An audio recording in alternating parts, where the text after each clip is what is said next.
नाम है। आज तक यही हमारे माता पिता भाई बहन सब यही था। अब तुम आ गई हो। बूटी राम, आज से ये तुम्हारी मालकिन है, मैं नहीं। इनका ख्याल रखना, वरना नौकरी से हाथ धोना पड़ेगा। आओ। और ये है हमारा घर। तुम्हारे कराली बाबू जैसा तो नहीं है, लेकिन हमारे लिए ठीक है। बैठो ना अजीत। बूटी राम, चाय तो लेना। बैठ। आओ सत्य, आओ। देखो सत्या, तुम ऐसे घर आई हो जहां ना तुम्हारी सास है ना ननद। कहने को मैं अकेला हूं। मैं भी तो अकेली थी। और तुम्हें अक्सर अकेले ही रहना पड़ेगा। मेरा काम ही कुछ ऐसा है। अकेली क्यों? मैं भी तुम्हारे काम में हाथ बटाऊंगी। फिर तो अजीत की हो गई छुट्टी। किसी की भी छुट्टी नहीं, बूटीराम की भी नहीं और अजीत की भी नहीं। मैं तुम्हारा घर बसाने आई हूँ, तोड़ने नहीं। अच्छा, जब मेरा अगला केस होगा तब मैं तुम्हें अपने साथ रखूंगा। देखूंगा कितनी मदद करती हो। मदद जरूर करूंगी, लेकिन कुछ कर ना पाऊँ तो मैं नहीं जानती। मेरे साथ रहोगी तो सब समझ जाओगी। तुम्हें मालूम है, ऐसे ही किसी केस में मेरी मुलाकात अजीत से हुई थी। मुझे वो बहुत अच्छा लगा। इसे मैं अपने साथ ले आया, जैसे तुम्हें ले आया। बूटीराम भी ऐसे ही मिला क्या? बूटीराम नहीं, वो तो पहले से ही है। अच्छा, तुम्हें ये केस कैसे मिलते हैं? कैसे पता चलता है कहाँ तुम्हारी जरूरत है? कभी अखबारों से, कभी कोई खुद चला आता है, कभी कभी कुछ नहीं, बेकार घर बैठा रहता हूं। इसीलिए तो तुमसे शादी की है, ताकि बेकारी के दिन भी काम आए। अच्छा, तो मैं तुम्हारी बेकारी का इलाज हूँ। सिर्फ बेकारी क्यों, अब तो तुम मेरी हर धड़कन के साथ हो।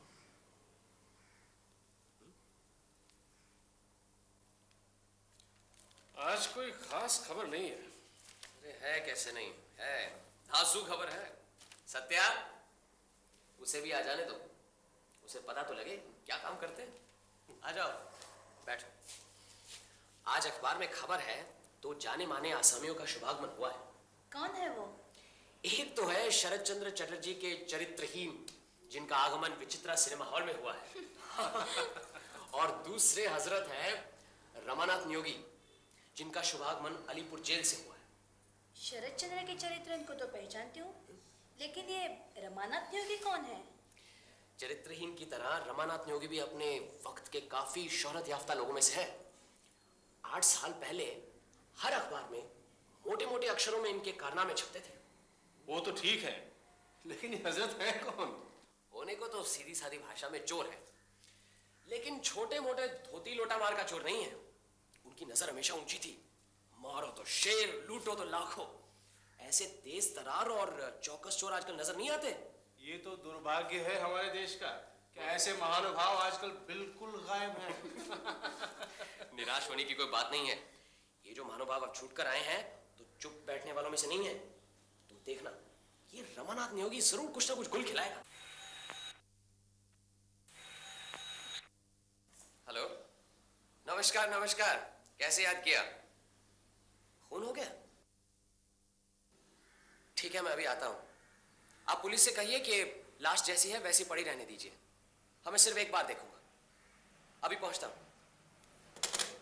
महाराजा रमेंद्र सिंह यहाँ के बड़े जमींदार हैं, उनके सेक्रेटरी का खून हो गया। चलो अजीत। सत्या, तुम्हारे आने के बाद ये पहला केस है, साथ चलोगी? ना बाबा ना, मुझे खून खराबा अच्छा नहीं लगता। तुम ही जाओ। कहीं ये जेल से छूटने वाला रमानाथ न्योगी का काम तो नहीं है? क्या मालूम, देखते हैं।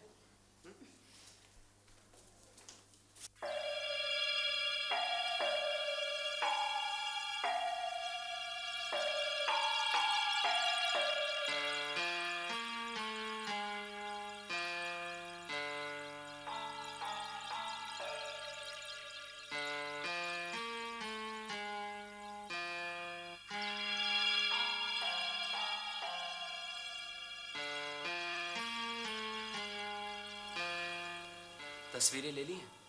जी। आपको किसी पर शक है? जी नहीं। कोई सामान चोरी हुआ है? जी नहीं। एक दो चीजें जरा नोट कर लो। लाश को पोस्टमार्टम के लिए भेज दीजिए। कल शाम तक रिपोर्ट मिल जाएगी? जी हाँ। ठीक है, मैं कल शाम पुलिस स्टेशन आ जाता हूँ। रिपोर्ट पढ़ने के बाद देखते हैं क्या किया जा सकता है। आप कल शाम घर पर ही? जी हाँ, मैं घर पर ही हूँ। ठीक है, मैं सीधे पुलिस स्टेशन के बाद आपके यहाँ आ जाता हूँ। चलो लाश उठाओ। कुछ और है?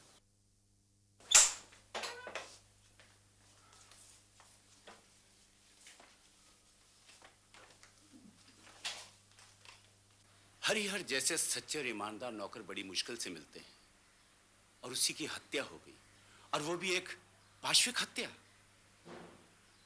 हालांकि उसकी पुरानी जिंदगी कुछ अच्छी नहीं थी, और आप तो जानते हैं कि ऐसे गुमराह लोगों को अच्छे रास्ते पे लाने की हमेशा मेरी कोशिश रही है। हरिहर की पिछली जिंदगी अच्छी नहीं थी? क्या किया था उसने? चोरी, डकैती, 2500 बार जेल जा चुका था। पिछली बार जब जेल से सीधा छूटकर मेरे पास आया एक मिनट। हरिहर के बारे में अखबार में पढ़ा तो जरूर है, लेकिन वो इतना कम है कि उससे कुछ खास पता नहीं चलता। आप यूं सोचिए कि हमें कुछ नहीं मालूम। शुरू से सब बताइए। ठीक है, मैं शुरू से बता देता हूं। आज से करीबन 6 महीने पहले, अप्रैल का महीना था, हरिहर पहली बार मुझसे मिला। हजूर, मैंने आपका बहुत नाम सुना है, इसलिए आपके पास आया हूँ। आप मुझे बचा लीजिए हजूर, मैं अपनी जिंदगी बदलना चाहता हूँ। क्या करते हो? आपसे झूठ नहीं बोलूंगा हजूर, मैं कल ही जेल से करीब 7 साल बाद छूटा। 7 साल की जेल? क्या किया था तुमने? हजूर, सजा 8 साल की थी, लेकिन इस बार जेल में मुझे अपने आप से नफरत हो गई। सोचा ये भी कोई जिंदगी है। मैंने कसम खाई कि बस बहुत हो चुका, अब मुझे सुधरना चाहिए। मैंने सच्चे मन से जेल के सारे नियम कानून पालन किए, जेल में पढ़ाई लिखाई शुरू कर दी। मेरे अच्छे चाल चलन की वजह से मेरी सजा कम कर दी गई। करीब 1 साल पहले छूट गया हजूर। कितनी बार जेल गए हो? हजूर, जेल जाना मेरे लिए कोई नई बात नहीं थी। पिछले 30-35 सालों में मैं 6-7 बार जेल जा चुका हूँ। चोरी, डकैती, जालसाजी सब कुछ किया है, लेकिन अब और नहीं। आपका नाम सुना है, आप दयालु हैं, लोगों को समाज में वापस लाने में मदद करते हैं। अगर आप मुझे एक बार सच्चे रास्ते पर चलने का मौका दें तो मैं आइंदा कभी खराब रास्ते पर नहीं जाऊंगा। आपकी मुझ पर मेहरबानी होगी हजूर।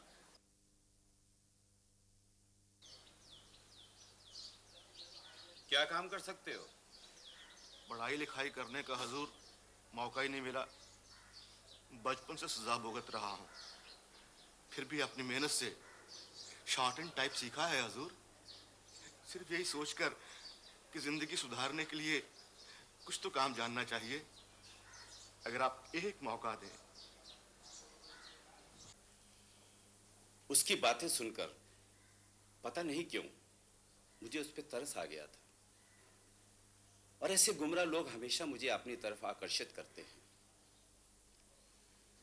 हालांकि मुझे टाइपिस्ट की जरूरत नहीं थी, फिर भी मैंने उसे 50 रुपए पर रख लिया और उसके रहने का पूरा बंदोबस्त भी कर दिया था। कुछ ही दिनों में मुझे पता चला कि वो काफी मेहनती, होशियार और ईमानदार आदमी है। जो काम उसका अपना नहीं होता था उसे भी पूरे मन से निभाता था। मुझे कब क्या जरूरत पड़ जाए उसका वो पूरा ख्याल रखता था और उसका इंतजाम भी कर देता था।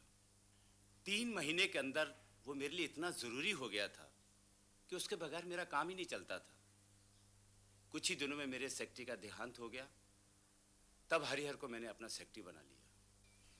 इससे आपके दूसरे कर्मचारी असंतुष्ट नहीं हुए?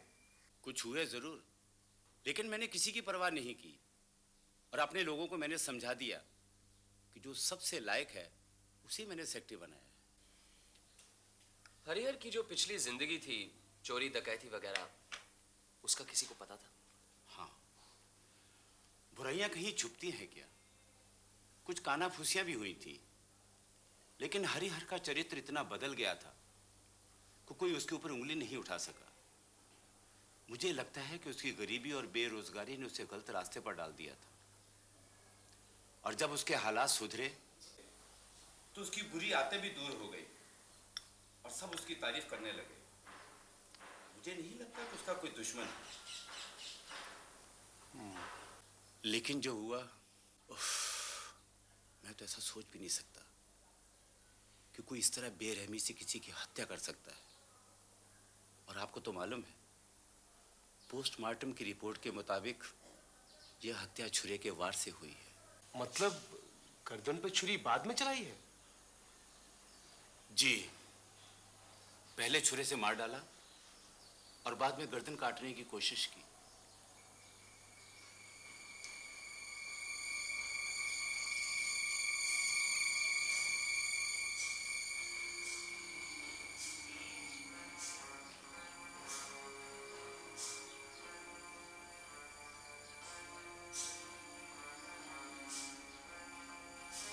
पुलिस अपनी कार्रवाई कर रही है, उसे करने दीजिए।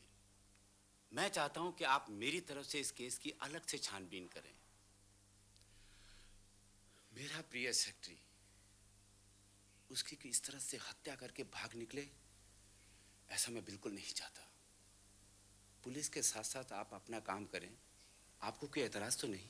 नहीं, मुझे क्या एतराज हो सकता है? पुलिस से मेरी कोई दुश्मनी थोड़ी है।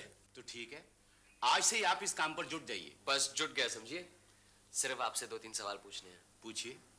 आपने बताया कि हरिहर की आखिरी सजा 8 साल की थी और अच्छे चाल चलन की वजह से उसे जल्दी छोड़ दिया गया। जी जब वो जेल से छूटा, सीधा आपसे मिला?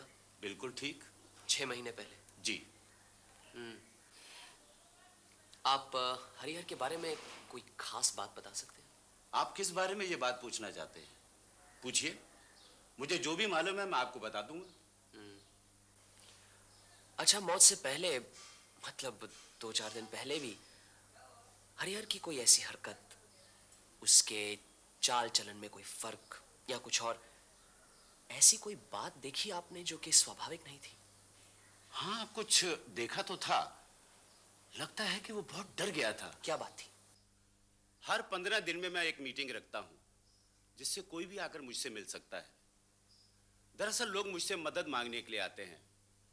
किसी को अपने बेटे की स्कूल की फीस, किसी को अपना लगान माफ करवाना है, किसी को अपनी बेटी की शादी।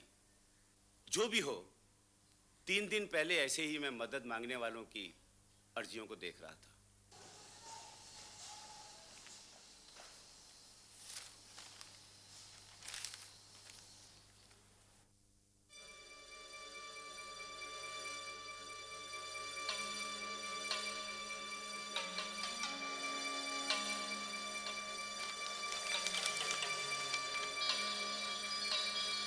क्या बात है हरिहर?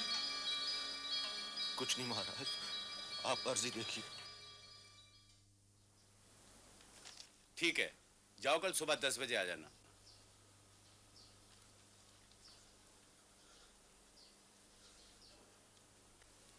क्या बात है हरिहर, तुम्हारी तबीयत तो ठीक है ना? कुछ नहीं महाराज, कुछ नहीं, जरा सर चकरा रहा है। ठीक है ठीक है, तुम जाकर आराम करो। वनमाले।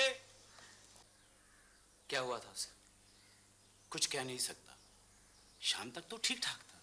आपने कुछ ऐसा नहीं महसूस किया कि मदद मांगने वाले को देखते ही उसकी तबीयत कुछ खराब सी हो गई थी? हाँ, हो सकता है। हरिहर उस भिखारी को देखते ही परेशान हो उठा। आपने कुछ पता लगाया कि वो आदमी कौन हो सकता है? नहीं, हर 15 दिन के बाद 8-10 आदमी मदद मांगने के लिए आते हैं। मैं किस किस के बारे में पूछताछ करूं? अच्छा, एक बात बताइए, करीबन 8 साल पहले आपके यहाँ से एक कीमती लाल नीलम चोरी हो गया था? हाँ, गया तो था, लेकिन अभी तक वापस नहीं मिला। और उसे हासिल करने के लिए आपने 5,000 रुपए इनाम का ऐलान भी किया था।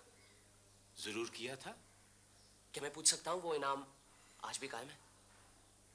अरे कमाल है, यही सवाल मुझसे हरिहर ने भी किया था। अच्छा, कैसे कैसे? तब वो मेरा टाइपिस्ट था और उसे नौकरी में आए 1 महीना ही हुआ था। महाराज, आपका जो नीलम चोरी हो गया था, अगर वो आपको वापस मिल जाए तो आप 5,000 का इनाम देंगे? ये तो बात बहुत पुरानी हो गई है हरिहर। अब तक तो पुलिस ने फाइल भी बंद कर दी होगी। मुझे मालूम है हुजूर, अगर वो नीलम मिल जाए तो? क्यों नहीं? अगर मेरा वही नीलम मुझे वापस मिल गया तो तुम्हारा इनाम जरूर दूंगा। महाराज, अगर आज मैं भी वही सवाल करूं तो क्या आपका जवाब भी वही होगा? हाँ हाँ जरूर, लेकिन हरिहर का कातिल कौन है आप जानना चाहते हैं? मेरी समझ में तो कुछ भी नहीं आ रहा। और आपको कातिल का पता भी चल गया? जी, लगता है पता चल गया। लेकिन कातिल को गिरफ्तार करने के लिए जो सबूत और दलीलें पेश करनी होंगी उन्हें इकट्ठा करना पुलिस का काम है। लेकिन सबसे पहले कातिल का पता लगाना है। एक बार उसका पता लग जाए फिर उसके घर की तलाशी लेकर जो सबूत इकट्ठे करने होंगे वो कोई मुश्किल काम तो है नहीं। लेकिन ये बड़े ताज्जुब की बात है कि आप सचमुच हत्यारे को जानते हैं। आपको पता कैसे चला? आपसे किए गए चंद सवालों के जवाब से। फिलहाल तो मेरा अनुमान है, लेकिन मुझे पूरा यकीन है कि मेरा अनुमान गलत नहीं हो सकता। अच्छा, तो बताइए हत्यारा कौन है? हत्यारे का नाम है रमानाथ नियोगी। रमानाथ नियोगी? ये नाम तो कुछ जाना पहचाना सा लगता है। अरे अरे ये तो वही है। जी हाँ, यही हजरत 8 साल पहले आपके यहाँ से काफी हीरे जवाहरात के साथ वो लाल नीलम चुरा ले गया था। और वही उस दिन आपके सामने अर्जी लेकर मदद मांगने आया था, जिसे देखकर हरिहर घबरा गया। क्या कह रहे हैं आप? उस लाल नीलम के लिए तो उसकी जेल में पूरी तलाशी करवाई थी और उसके पास तो कुछ भी बरामद नहीं हुआ। तब शायद उसके पास वो नीलम नहीं था। मेरी कुछ समझ में नहीं आ रहा है। अगर 8 साल पहले रमानाथ नियोगी ने वो लाल नीलम चुराया था और फिर तलाशी करने के बाद उसके पास वो नीलम नहीं मिला, तो फिर नीलम गया कहाँ? दूसरी बात, मेरी समझ में नहीं आता कि अगर नीलम चुराया था तो उसने हरिहर की हत्या क्यों की? ये हरिहर की हत्या और नीलम की चोरी का आपस में क्या संबंध है? काफी संबंध है, सब पता लग जाएगा। अजीत, क्या वक्त हुआ है? 11 बजे। 11। अब आपका और वक्त नहीं लेंगे। आप आज शाम को मेरे यहाँ आने की तकलीफ कीजिए, सब पता चल जाएगा। हो सकता है आपका नीलम भी वापस मिल जाए। मेरा नीलम मुझे वापस मिल जाएगा? ये क्या बात कर रहे हैं आप? जी, मैं कोशिश करूंगा। आप 7 बजे आइए तो सही। अरे फिर तो सचमुच कमाल हो जाएगा।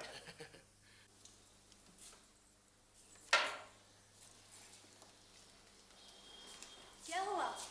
कुछ पता चला? चल गया है। सुबह तुमने ठीक ही कहा था, हत्यारा रमानाथ नियोगी ही है। सच? बिल्कुल। देखा, हमारे साथ आते ही तुम्हारी अकल कितनी तेज हो गई है। अच्छा बताओ तो सही, तुम्हारा ये 7 साल पहले का भारत का गौरव, जिसका नाम बड़े बड़े अक्षरों में अखबारों में छपता था, उसने किया क्या था? उसने अच्छा चलो चलो, पहले खाना खा लो, काफी देर हो गई है। अच्छा ये करते हैं, खाना खाते खाते बताता हूँ। तुम भी सुनना सत्या, बहुत इंटरेस्टिंग केस है। चलो। चलो।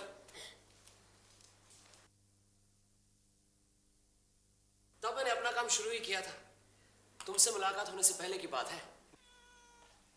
रमानाथ नियोगी ने हीरे जवाहरात की चोरी में धाक जमा ली थी। देखने में आकर्षक था, चुस्त और सतर्क, लगता था किसी राजघराने का राजकुमार है।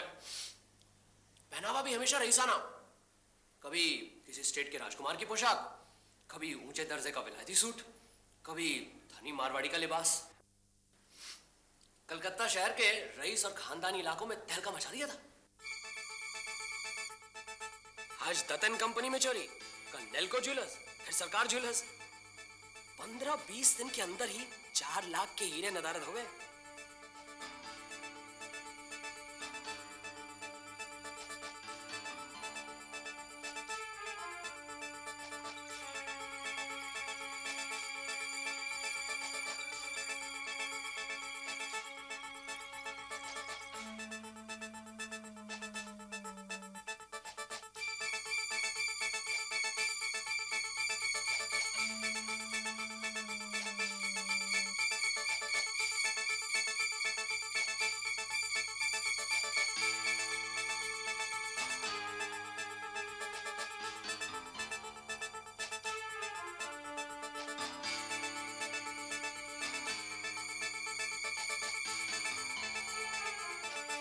फिर एक दिन रमानाथ नियोगी की नजर महाराजा रमेंद्र सिंह के बंगले पर पड़ी। धनी रमेंद्र सिंह का शौक था दुर्लभ और नामी हीरे जवाहरात इकट्ठे करने का। एक कमरे में उन्होंने एक कांच के शोकेस में ये सब हीरे जवाहरात सजा कर रखे थे। काफी पहरा रहता था। फिर भी एक रात रमानाथ नियोगी अपना कमाल दिखा गया।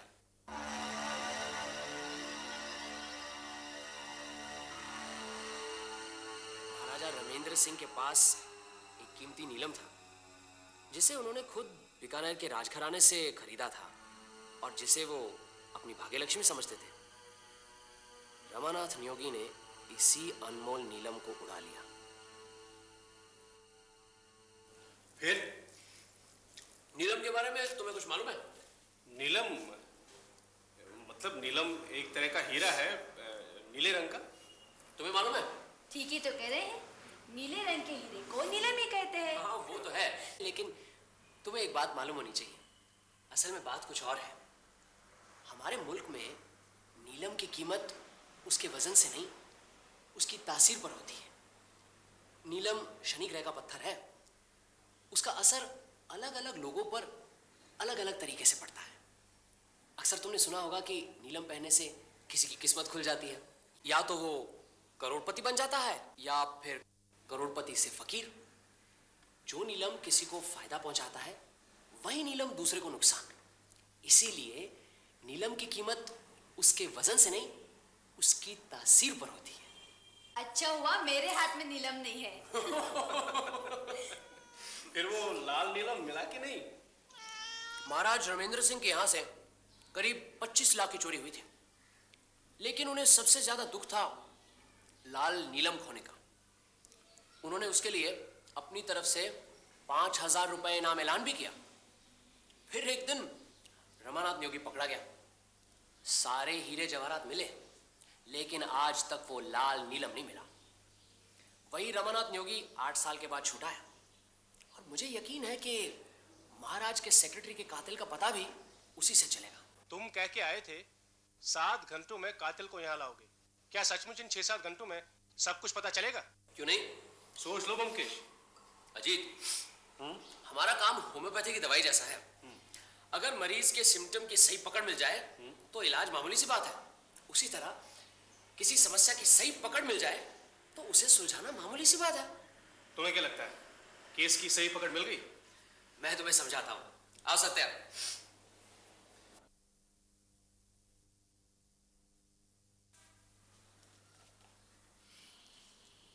इस केस की जड़ है रमानाथ नियोगी, और हमारा पहला काम यह होगा उसके बारे में पता लगाना।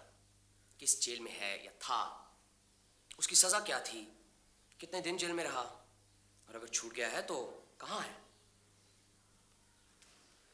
अजीत, जेल डिपार्टमेंट में हमारी पहचान के पंकज बाबू हैं। मुझे यकीन है कि वो सब कुछ छोड़कर पहले हमारी मदद जरूर करेंगे। पंकज बाबू को तो मैं भी जानता हूँ। मैं करूँ ये काम? हाँ, तुम भी जा सकते हो, लेकिन सवाल यह है इस केस को 3-4 घंटे के अंदर ही सुलझाना। इसीलिए मैं खुद ही जाता हूं। पंकज बाबू के यहां से रमानाथ नियोगी की जेल यात्रा या रिहाई की खबर लेकर मैं सीधा उसी पुलिस स्टेशन जाऊंगा जहां ये केस दर्ज है। वहां हर क्रिमिनल का रिकॉर्ड रहता है। वहीं से रमानाथ नियोगी का पता लगा लूंगा। फिर पुलिस की मदद से सर्च वारंट और अरेस्ट वारंट निकलवा दूंगा। मतलब कि जैसे भी हो और वो जहां भी हो, 7 बजे के अंदर उसे यहां लाऊंगा। इसलिए मैं खुद ही जाता हूं। सिर्फ 3 घंटे और 20 मिनट है। मैं निकलता हूं।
आज यहाँ एक प्रीमियर शो होने वाला है, ठीक 7 बजे। अजीत, यहाँ 2-3 कुर्सियां लगवा दो। सारा काम हो गया? बस एक काम नहीं हुआ। कौन सा? रमानाथ नियोगी का पता ठिकाना तो सब लग गया, उसे गिरफ्तार करके उसके घर की तलाशी भी ली गई, लेकिन कोई फायदा नहीं हुआ। ये सिर्फ एक छुरा मिला, जिस चीज की हमें तलाश थी वो नहीं मिली। ये रमानाथ नियोगी चीज को छुपा कर रखने में उस्ताद है। क्या छुपा कर रखा है? वही महाराज का लाल नीलम।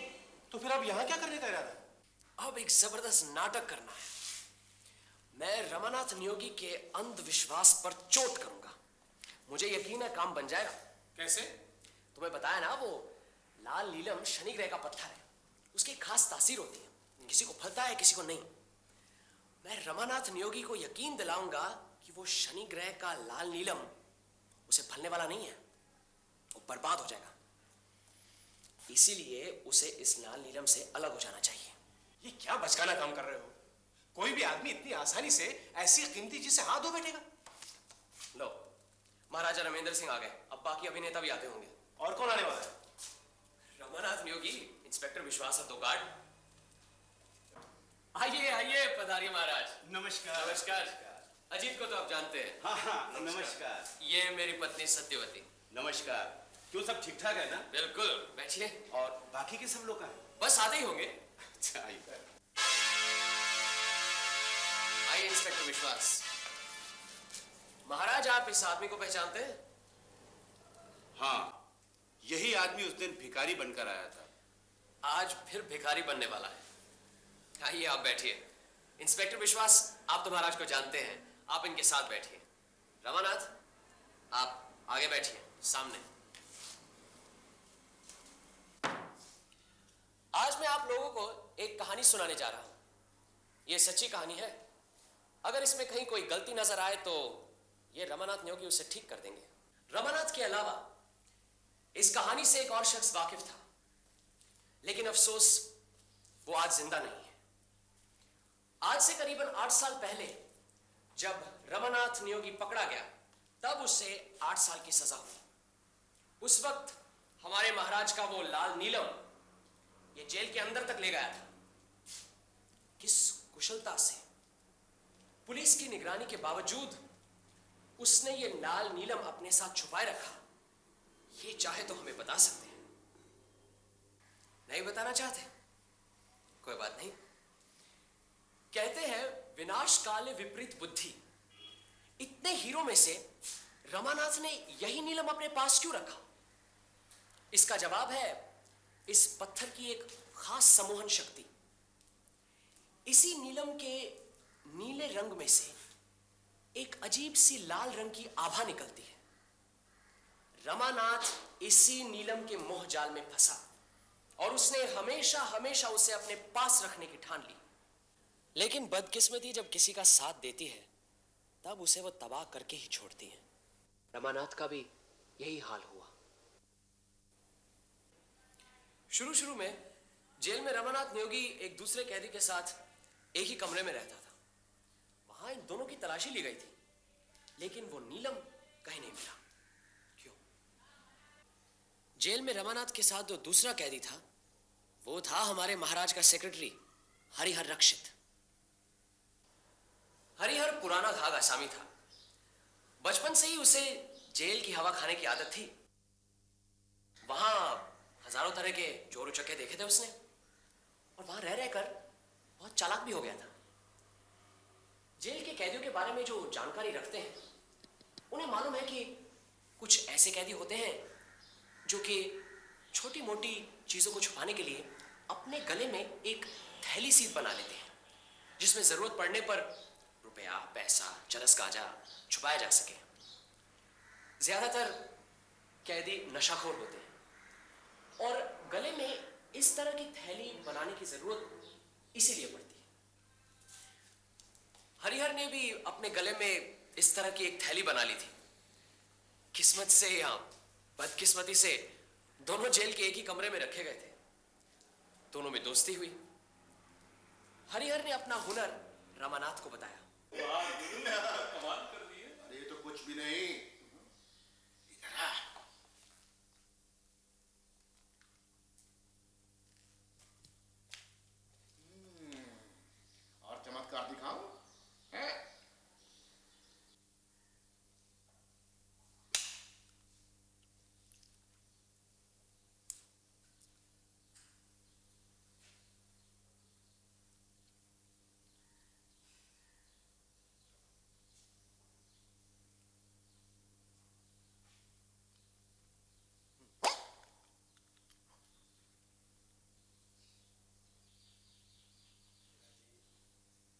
रमानाथ ने सोचा क्यों ना उससे फायदा उठाया जाए।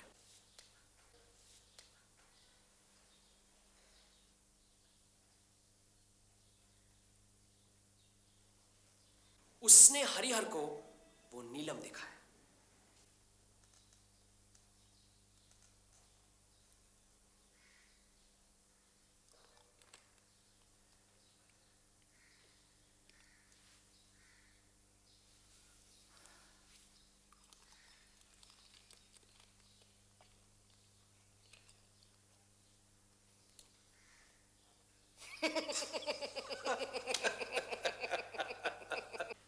कुछ ही दिनों बाद हरिहर का उस जेल से दूसरे जेल में तबादला हो गया और यह जेल के रिकॉर्ड में दर्ज है। हरिहर ने रमानाथ के साथ विश्वासघात किया।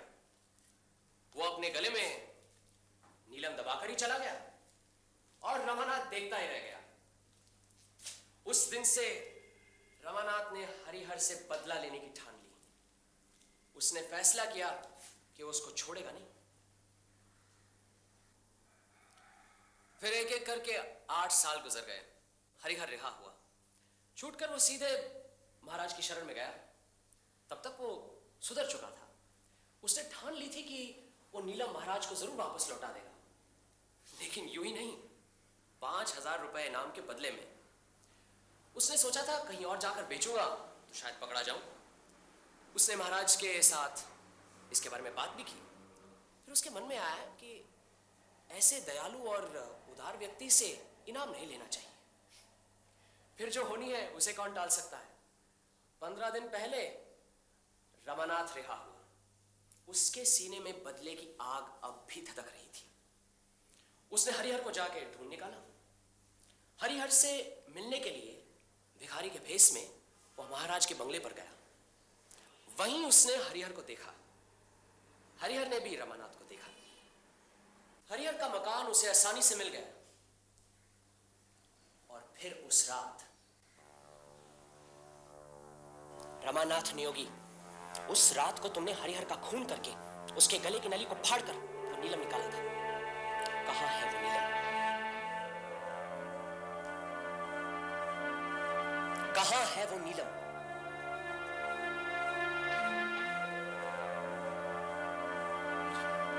मुझे कुछ नहीं मालूम। मैंने हरिहर का फोन नहीं किया। मैं नहीं जानता हरिहर कौन है। मैं नहीं जानता। कहां है वो नीलम? मेरे पास कोई नीलम उलम नहीं है। आपने जबरदस्ती मेरे घर की तलाशी करवाई और जब वहां कुछ नहीं मिला तो मुझे यहां पकड़ लाए। आप सब गैर कानूनी काम कर रहे हैं। मैं सबकी रिपोर्ट करूंगा। मुझे कानून अच्छी तरह मालूम है। अच्छी तरह मालूम है। रमानाथ नियोगी, तुम्हें नहीं मालूम वो लाल नीलम एक भयंकर और विनाशकारी पत्थर है। तुम उसके मुंह में फंसे हो। वो किसी को फलता है तो किसी को तबाह कर देता है।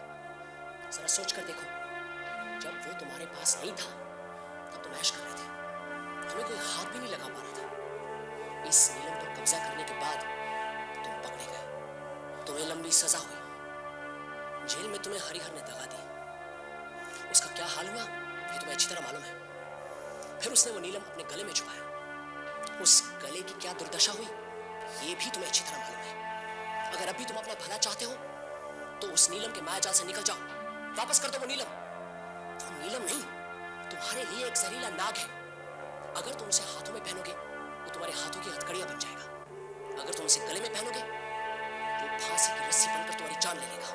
तुम कुछ भी करो वो तुम्हारा सर्वनाश करके ही छोड़ेगा। तुम्हारे लिए उसकी यही तासीर है।